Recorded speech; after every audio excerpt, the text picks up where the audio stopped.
Good morning, Pastor Brian here. Thank you for joining me today as we read a psalm a day throughout the book of Psalms. I'll be reading from the Common English Bible as I do each day. Follow along in however you find it most meaningful for you. And don't forget to ask yourself what kind of psalm you think this psalm fits in terms of a category. Let's read Psalm 65 together. God of Zion, to you even silence is praise. Promises made to you are kept. You listen to prayer, and all living things come to you. When wrongdoings become too much for me, you forgive our sins. How happy is the one who you choose to bring close, the one who lives in your courtyards. We are filled full by the goodness of your house, by the holiness of your temple. In righteousness you answer us. By your awesome deeds, God of our salvation, you who are the security of all the far edges of the earth, even the distant seas. You establish the mountains by your strength. You are dressed in raw power. You calm the roaring seas. Calm the roaring waves. Calm the noise of the nations. Those who dwell on the far edges stand in awe of your acts. You make the gateways of morning and evening sing for joy. You visit the earth and make it abundant, enriching it greatly. By God's stream full of water, you provide people with grain because that is what you've decided. Drenching the earth's furrows, leveling its ridges, you soften it with rain showers. You bless its growth. You crown the year with your goodness. Your paths overflow with rich food. Even the desert pastures drip with it, and the hills are dressed in pure joy. The meadowlands are covered with flocks, the valleys decked out in grain. They shout for joy, they break out in song.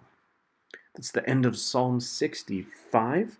This psalm has a lot of imagery of the earth and talking about not just imagery of the earth, but the way in which God interacts with the earth.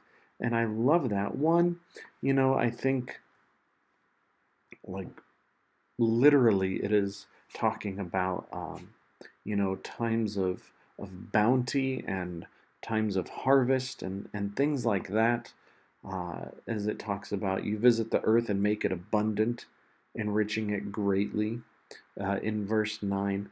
But just, in general, just talking about the beauty of nature and the beauty of working with nature, and how when we work with nature and interact with it, we can kind of see the ways in which God blesses the land and what a blessing it is, and how, even though it's something that we work and we toil at, and we know that, in Genesis, God kind of tells us, specifically Adam, but tells humanity that it's going to have to work hard at getting, a harvest to produce.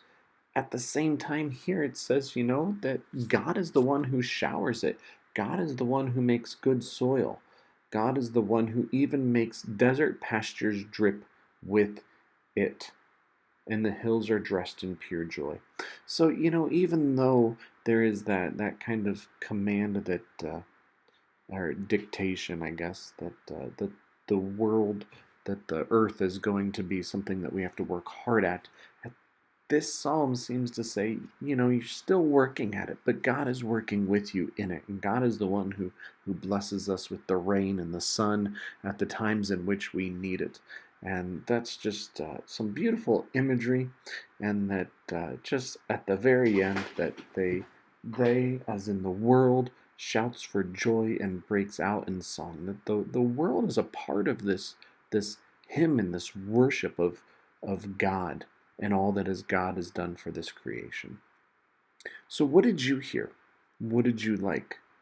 What stuck out to you? Write it down. Share it with a friend. Share it with us. Take care of yourselves. Stay safe. God bless, and I hope you can join us tomorrow. Bye.